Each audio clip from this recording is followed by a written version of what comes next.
હવે હું તમને સબ ક્વેરીનો કન્સેપ્ટ ક્લિયર કરું કે એકચ્યુઅલી સબ ક્વેરી શું છે, બરાબર. તો હમણાં આપણે જોયું આઉટર ક્વેરી, ઇનર ક્વેરી એટલે નેસ્ટેડ કન્સેપ્ટ. તો સબ ક્વેરી છે એ નેસ્ટેડ કોરિલેટેડ સબ ક્વેરી એ નેસ્ટેડ ક્વેરી નો જ કન્સેપ્ટ છે. કોરિલેટેડ, CORRELATED, કોરિલેશન, કોરિલેટેડ નો મીનિંગ થાય છે પરસ્પર. એટલે હું તમને પહેલા અહીંયા ડ્રો કરીને બતાવું છું કન્સેપ્ટ. નેસ્ટેડ સબ ક્વેરી સિમ્પલ આપણે જે જોઈએ કે ભાઈ તમે લખો છો બહારની સાઈડમાં આઉટર ક્વેરી, પછી તમે વેર ને આ તે બધી વેલ્યુ ને બધું લખીને પછી લખો છો ઓપરેટર લખીને પછી ઇનર ક્વેરી જે બ્રેકેટ ની અંદર હોય છે, પેરેન્થેસિસ ની અંદર હોય છે. સો એક્ઝિક્યુશન વખતે inner query is executed first, result is generated and according to that result outer query is executed and that is giving the output. પણ આમાં તમે જોઈ શકો કે ઇનર ક્વેરીનો ઉપયોગ આઉટર ક્વેરી કરે છે, બસ બીજું કંઈ નહીં. હવે કોરિલેટેડ સબ ક્વેરીનો તમને કન્સેપ્ટ સમજાવું તો કોરિલેટેડ એટલે પરસ્પર, એટલે outer query to inner query અને inner query to outer query તો જ પરસ્પર થાય, આવો કન્સેપ્ટ આવે પરસ્પરની અંદર, બરાબર. વાઇસ વર્સા જેને કહેવાય. તો આની અંદર શું છે તો કે ઇનર ક્વેરી છે એના આઉટપુટનો ઉપયોગ તો આઉટર ક્વેરી કરે છે, ઇવન આઉટર ક્વેરી નો પણ ઉપયોગ ઇનર ક્વેરી કરે છે. સો જે સિમ્પલ સબ ક્વેરીનો કન્સેપ્ટ હતો તેમાં શું થતું હતું કે આ ઇનર ક્વેરી આખી એક્ઝિક્યુટ થાય અને આઉટપુટ જનરેટ થાય અને તેનો આઉટપુટ છે તે આઉટર ક્વેરી ઉપયોગ કરે. અહીંયા એવું નથી. અહીંયા ઇનર ક્વેરીમાં દાખલા તરીકે મલ્ટિપલ રેકોર્ડ હોય તો દરેક રેકોર્ડ વખતે, દાખલા તરીકે 3 રો મને આઉટપુટમાં મળતી હોય તો દરેક રેકોર્ડ વખતે આઉટર ક્વેરી છે એની સાથે કમ્પેરિઝન થાય છે. સો તમે કહી શકો કે inner query is executed multiple times. Simple sub ક્વેરીમાં શું હતું કે inner query is executed once and the result is used by the outer query. In the case of correlated subquery, inner query is executed multiple times and each time it is using the outer query. એટલે કે inner query છે એ outer ક્વેરીની પણ વેલ્યુનો use કરે છે એવું તમે માની શકો. એટલા માટે જેને પરસ્પર કહેવાય છે, ધેટ ઇઝ કોરિલેશન. ઓકે, એ આપણે ઇનર ક્વેરીનો કન્સેપ્ટ, સોરી કોરિલેટેડ સબ ક્વેરીનો કન્સેપ્ટ જોતા રહેજો અને ખાસ સમજતા રહેજો. એક્ઝામમાં આઈ થિંક એકાદ વખત પૂછાયેલું છે શોર્ટ નોટ તરીકે. Correlated sub queries are used for row by row processing. Okay, row by row processing એટલે જેટલી રો આઉટપુટમાં જનરેટ થાય ઇનર ક્વેરીના તે બધી વખત પ્રોસેસ થાય. જ્યારે હમણાં આપણે ઉપર જોયું સબ ક્વેરી તો તેમાં શું હતું કે ઇનર ક્વેરી છે આખી પહેલા એક વખત એક્ઝિક્યુટ થઈ જાય પછી જે આઉટપુટ મળે એના ઉપર આઉટર ક્વેરી કામ કરે. અહીંયા એવું નથી. અહીંયા દાખલા તરીકે એની 5 રો જનરેટ થતી હોય તો હવે 5 રો ઉપર આઉટર ક્વેરી પ્રોસેસ કરે છે વન બાય વન, એટલે દરેક રો છે પ્રોસેસ થાય છે. That is why row by row processing.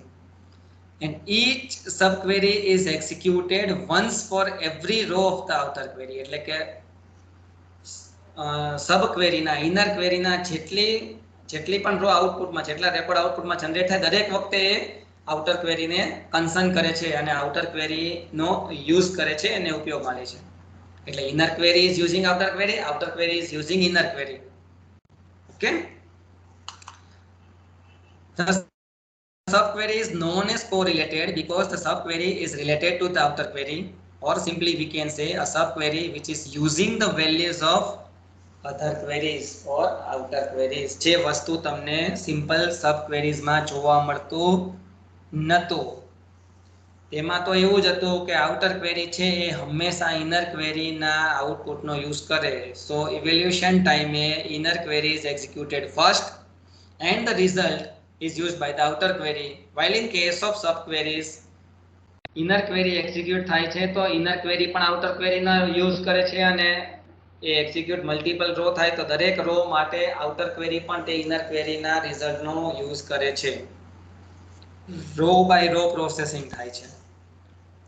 with a normal nested subquery, inner select query runs first and execute once અને તેના ઉપર મેઇન ક્વેરી અથવા આઉટર ક્વેરી કામ કરતી while in case of correlated, non correlated માં શું છે એ પણ આમાં લખેલું છે. non correlated read executed only once, એટલે જે હમણાં આપણે જોઈએ કે જે નોન કોરિલેટેડ હતી એ સબ ક્વેરી એ એક વખત એક્ઝિક્યુટ થાય છે.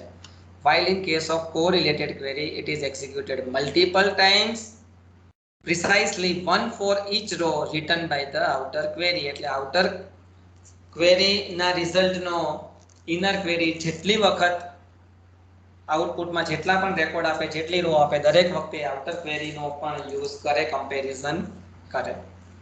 The main difference between a correlated subquery and simple subquery is that correlated subquery referencing the columns from the outer table. outer table માં જે તમે ક્વેરી લખેલી હોય outer query માં, એ outer query ના ટેબલની કોલમનો correlated subquery યુઝ કરે છે. ઓકે, એક્ઝામ્પલ જોઈએ.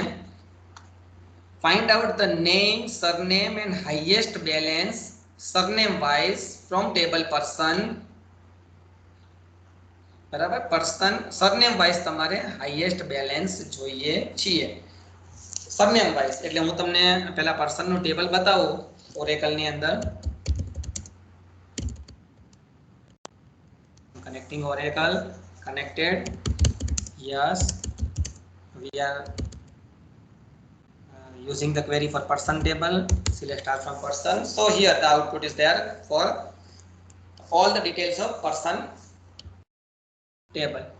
તો મારે આ બેલેન્સ જે છે ને અહીંયા બેલેન્સ નામની કોલમ, એમાં સરનેમ વાઇઝ એટલે કે પરીખ સરનેમ 3 જણાની છે, બરાબર, એમાં 4 જણાની છે એકચ્યુઅલી. એમાં એકનું બેલેન્સ છે 15,000, એકનું 5,000, એકનું 22,000, એકનું 5,000. તો આમાંથી સરનેમ વાઇઝ મારે મેક્સિમમ બેલેન્સ જોઈએ છીએ કે ભાઈ પરીખમાં તો કે 22,000 કોણ છે તો કે ભાઈ આરુષ પરીખ, એનું 22,000 બેલેન્સ પરીખ સરનેમમાં સૌથી વધારે. સાગર સરનેમમાં કોણ છે તો કે વિહાન સાગર, અને બસ બીજું કોઈ નથી. તો વિહાન સાગર પાસે જે બેલેન્સ છે તે સૌથી વધારે છે. સક્સેનામાં તો કે સમય સક્સેના એ એક જ છે. પરમારમાં તો કે તુષાર પરમાર છે, એ એક જ છે. સોલંકીમાં 2 જણા છે, અવની સોલંકી, આરવ સોલંકી. તો અવની સોલંકીનું બેલેન્સ 1,000, આરવ સોલંકીનું 15,000. તો આરવ સોલંકીનું સોલંકી પરિવારમાં મેક્સિમમ બેલેન્સ થયો. સોલંકી સરનેમમાં મેક્સિમમ બેલેન્સ થાય. તો સરનેમ વાઇઝ મારે મેક્સિમમ બેલેન્સ જોઈએ છીએ. જોઈએ કેવી રીતે ક્વેરી એક્ઝિક્યુટ થાય છે. શું મારે જોઈએ છે, that will be there in the outer query. name, surname and highest balance. એટલે એ મારે આવશે અહીંયા સિલેક્ટ નેમ, સરનેમ અને બેલેન્સ. તમે એમ વિચારતા હશો સર હાઈએસ્ટ બેલેન્સ માટે તો મેક્સિમમ બેલેન્સ આવે, તો તમે કેમ ના લખ્યું? But that we can not right.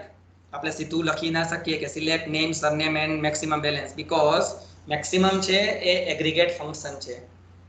તમને યાદ હોય તો 6 એગ્રીગેટ ફંક્શન છે: મીન, મેક્સ, એવરેજ, સમ, કાઉન્ટ, કાઉન્ટ સ્ટાર. તો એ જે એગ્રીગેટ ફંક્શન છે તે સીધું કોઈ કોલમ સાથે તમે લખી ના શકો, બરાબર. તો તમારે એને બીજો કોઈ કન્સેપ્ટ યુઝ કરવો પડે. એના માટે નેસ્ટેડ ક્વેરી છે બેટર કન્સેપ્ટ છે કે તમે યુઝ કરી શકો છો, કે એમાંથી તમે બીજી કોઈ કોલમની સાથે ઇનર ક્વેરીમાં તમે એગ્રીગેટ ફંક્શનનો યુઝ કરો તો ધેટ વિલ બી બેટર. તો આપણને બેલેન્સ જોઈએ છીએ. બેલેન્સ મેક્સિમમ આપણને આપશે inner query from person P. Person P છે એ મેં શું બનાવ્યું છે, પી પર્સન ટેબલનો એક ઓબ્જેક્ટ બનાવ્યો છે કે જે આગળ જતા આપણને કામ લાગશે. વેર બેલેન્સ ઇન, હવે અહીંયા એવું આપણે nested query, balance in select balance maximum balance આવ્યું. ઇનર ક્વેરીમાં મેક્સિમમ બેલેન્સ આપણને મળી જાય છે from person table. Where surname is equal to P dot surname.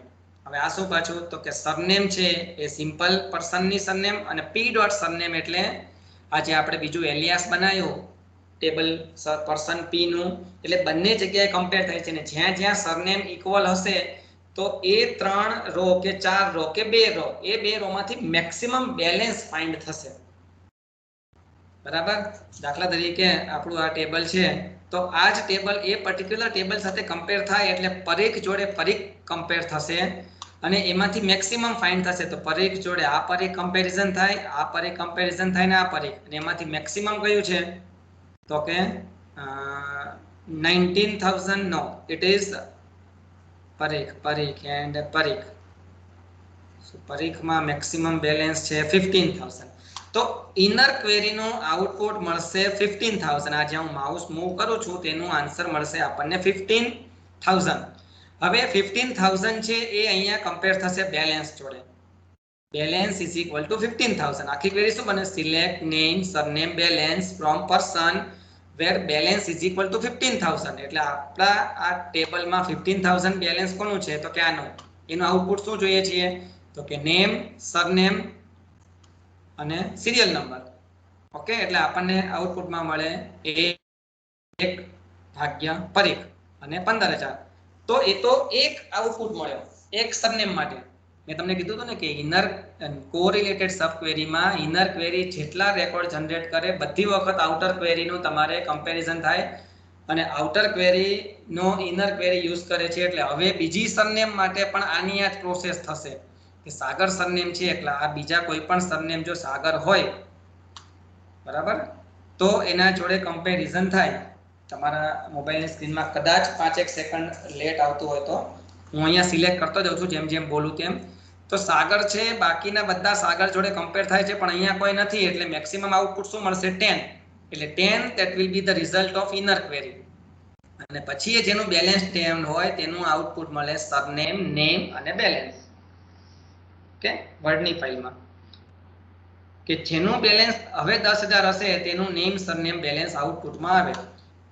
જેનું 10000 હશે તેનું નેમ સરનેમ અને બેલેન્સ આઉટપુટમાં આવે. આ થયું બીજી સરનેમ માટે. આવી સક્સેસના સરનેમ માટે પણ કમ્પેરિઝન થાય, પરમાર સરનેમ માટે પણ કમ્પેરિઝન થાય, સુતરિયા માટે, સોલંકી સરનેમ માટે, બધા માટે આવી કમ્પેરિઝન થાય છે. So row by row processing is done over here and number of time outer query inner query compare થાય છે બરાબર. એટલે કોરિલેશન ક્રિએટ થાય છે. Outer query is using inner query is using outer query, again outer query is using inner query is using outer query અને finally આપણને output મળે છે and that output is here.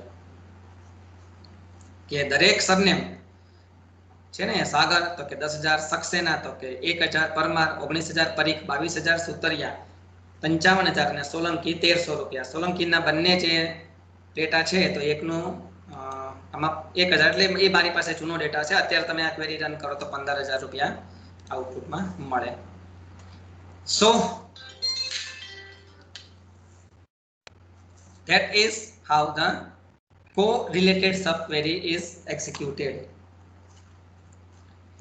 બીજી એક્ઝામ્પલ છે અતુલની બુકમાંથી.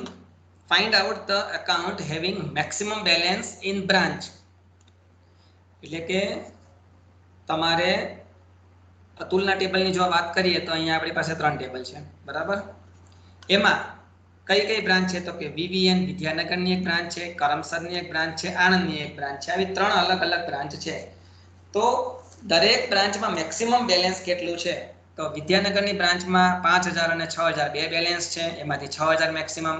કરમસદની બ્રાન્ચમાં 6000 અને 8000 બેલેન્સ છે, એમાંથી 8000 મેક્સિમમ. આણંદ બ્રાન્ચમાં એક જ બેલેન્સ છે 7000 એટલે 7000 મેક્સિમમ. તો 5, 6 અને 7 આઉટપુટમાં મળવું જોઈએ. તો એ વખતે શું ક્વેરી થાય છે? અહીંયા લખેલું છે select account number balance branch name from account table. બરાબર, જે વસ્તુ જોઈએ છીએ કે find out the account detail. Account ડિટેલમાં શું આવે? Account number balance branch name from account table. અને એકાઉન્ટ ટેબલનો એલિયાસ ક્રિએટ કર્યો આપણે ACC. જ્યાં માઉસ મૂવ કરું ત્યાં જોતા રહેજો. વેર બેલેન્સ ઇન. હવે આપણે બેલેન્સની કમ્પેરિઝન કરવાની છે કારણ કે તમારે શું જોઈએ છે? Maximum balance. તો બેલેન્સની કમ્પેરિઝન કરવાની થાય. બેલેન્સ ઇન ઇક્વલ ટુ લખો આ કેસમાં તો પણ ચાલે કારણ કે maximum balance is giving output a single value. તો maximum balance from account where branch name equal to account dot branch name. એટલે અહીંયા આ કેસમાં શું થાય છે તો કે આ જે હું માઉસ મૂવ કરું છું બરાબર બ્રાન્ચ નેમ, તો એ દરેક બ્રાન્ચ નેમ જોડે કમ્પેર થાય છે. કે વીવીએન છે, વીવીએન ની બ્રાન્ચ, તો એ બીજી બધી બ્રાન્ચ જોડે કમ્પેર થાય અને જ્યાં વીવીએન મળે એની જોડે જ કમ્પેરિઝન કરે. તો વીવીએન કમ્પેરિંગ વિથ કરમસદ, ના કમ્પેરિઝન ખોટું પડે. વીવીએન આણંદ ખોટું પડે. વીવીએન કરમસદ અગેન ખોટું. કરમસદ વીવીએન હા હવે બે સેમ થયું. તો આ બ્રાન્ચ આ ટેબલનું આપણે એલિયાસ બનાવ્યું હતું એકાઉન્ટ ટેબલનું એકાઉન્ટ અને એકાઉન્ટ એસીસી એટલે એ બંનેના બ્રાન્ચ નેમને આપણે કમ્પેર કરીએ છીએ, જે અહીંયા તમે જોઈ શકો છો કે B name equal to account dot B name જ્યાં ભેગા થાય તેનું આપણને મેક્સિમમ બેલેન્સ જોઈએ છીએ, અને એ મેક્સિમમ બેલેન્સ તમને આઉટપુટમાં મળે ત્યારે તમારે એકાઉન્ટ નંબર, બેલેન્સ અને બ્રાન્ચ નેમ આઉટર ક્વેરીના આઉટપુટમાં જનરેટ કરવાનું છે. That is how the correlated subquery is executed. બરાબર, હમણાં આપણે જ્યારે સોલ્વ કરશું પ્રેક્ટિકલ લેબ મેન્યુઅલનું એટલે જોઈશું વધારે. અત્યારે રેડ કલરમાં લખ્યું છે, ખાસ રીડ કરજો. ઉપરના બંને એક્ઝામ્પલમાં આપણે એક જ ટેબલનો ઉપયોગ બે વાર કર્યો છે, ઇનર ક્વેરી અને આઉટર ક્વેરીમાં. આમ જ્યારે એક જ એસક્યુએલ સ્ટેટમેન્ટમાં આપણે જ્યારે એક જ ટેબલ એક કરતાં વધારે વખત યુઝ કરીએ ત્યારે તે ઇનર અને આઉટર ક્વેરીમાં જુદું પાડવું પડે, અને એટલા માટે જ આપણે અહીંયા એલિયાસ યુઝ કરેલું છે. એલિયાસ એટલે ટેબલનું નામ, બીજું જેનો ઓબ્જેક્ટ પણ કહી શકીએ. બરાબર, આપણી પાસે બે ટેબલ હતા. હું તમને બહુ સિમ્પલ કોરિલેટેડ સબક્વેરીનું એક્ઝામ્પલ બતાવું, ખાસ જોતા રહેજો. આપણી પાસે એક ટેબલ હતું સિલેક્ટ સ્ટાર ફ્રોમ ટેસ્ટ1 કે જેમાં હતું આઈડી અને નામ, અને આપણી પાસે એક ટેબલ હતું જેમાં હતું આઈડી અને સિટી. હવે મારે જોઈએ છે એવો ડેટા કે મારે ટેસ્ટ3 માં કયા માણસોના સિટી મને આપેલા છે. ઓકે, મારે આઉટપુટમાં એવું જોઈએ છે કે મારું સિટીનું ટેબલ છે એમાં કયા ડેટા એવા છે, કયા માણસોના એવા મને નામ જોઈએ છીએ. સી, આપણી પાસે આ બે ટેબલ છે. બરાબર, મારે શું જોઈએ છે આઉટપુટમાં, તો કે મારા ટેસ્ટ સિટી વાળું ટેબલ ટેસ્ટ3, તો સિટી વાળા ટેબલમાં કોની સિટી આપેલી છે એનું મને નામ આપો. એટલે નામ કઈ જગ્યાએ છે? ટેસ્ટ1માં. સિટી ક્યાં છે? ટેસ્ટ3માં. મારે જોઈએ છે શું? નામ, એવા માણસોનું નામ કે જેનું સિટી આપણને આપણી પાસે છે. તો 1 ભાગ્ય, તો અહીંયા 1 આઈડી ક્યાંય છે નહીં, એટલે 1 ભાગ્ય આપણા આઉટપુટમાં નહીં આવે. 2 આરુષ, તો 2 અહીંયા છે, હા સુરેન્દ્રનગર છે, તો મને આઉટપુટમાં મળવું જોઈએ આરુષ. અને 3 આઈડી શ્રીજા, તો અહીંયા 3 આઈડી છે, હા રાજકોટ, તો મને આઉટપુટમાં રાજકોટ પણ મળવું, શ્રીજા પણ મળવું જોઈએ. એટલે આઉટપુટમાં મારે જોઈએ છીએ નામ. આ તો ટેબલ તમારી સામે છે એટલા માટે આપણે આન્સર બોલી શકીએ છીએ, પણ આપણે ક્વેરી લખવાની છે. What we want? નેમ. જે જોઈએ વસ્તુ આપણે સિલેક્ટ સાથે લખવું પડે. સિલેક્ટ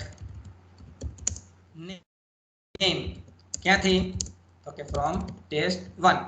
ઓકે, હવે વેર કન્ડિશન. વેર કન્ડિશનમાં આપણે અહીંયા લખશું, ઇન પણ લખી શકીએ, પણ આપણે એક લખશું એક્ઝિસ્ટ. એક્ઝિસ્ટ એટલે આપણને બતાવે છે કે આમાં છે એમ. બરાબર, વેર એક્ઝિસ્ટ. હવે આપણે જોઈએ છીએ શું, તો કે સિટી, જેનું સિટી અવેલેબલ હોય તે. અને આપણને મેચ કોણ કરી આપશે? આ બંને કોલમને લિંક કોણ કરી દે? બંને ટેબલને કઈ કોલમ લિંક કરે? તો કે આઈડી. બરાબર, તો અહીંયા આપણે લખીએ સિલેક્ટ સિટી, એટલે એક્ઝિસ્ટ નો મીનિંગ થાય છે એમાં છે. એટલે અહીંથી આપણને જે સિટી આઉટપુટમાં મળશે ઇનર ક્વેરીનું, અહીંયા જે હું સિલેક્ટ કરું છું પોર્શન, એ આપણને આઉટપુટમાં આપશે સિટી. એટલે એ સિટી એક્ઝિસ્ટ છે ભાઈ, જેના નામ મારે આઉટપુટમાં જોઈએ છે એના માટે આ સિટી એક્ઝિસ્ટ છે. જો હશે તો આઉટપુટમાં નામ આવશે, અને એ જ મારે જોઈએ છીએ કે ભાઈ મારા સિટી વાળા ટેબલમાં કયા માણસોના સિટી આપેલા છે એનું મને નામ આપો. એટલે એક્ઝિસ્ટ, એના માટે મેં આ એક ઓપરેટર વાપરેલો છે. સિલેક્ટ સિટી ફ્રોમ, સિટી કયા ટેબલમાં છે? ટેસ્ટ3 ટેબલમાં. અને હવે મારે આ બંને ટેબલને જોઈન તો કરવા પડે ને, એટલે જોઈન માટે છે આઈડી. તો વેર test1.id equal to test3.id. Okay, આઉટપુટમાં જોઈએ શું આવે છે? આરુષ અને શ્રીજા. ધેટ મીન્સ કે આરુષ અને શ્રીજા એવા બે માણસ છે કે જેના સિટી આપણા ટેસ્ટ3 ટેબલમાં છે. તો that is what the correlated sub query.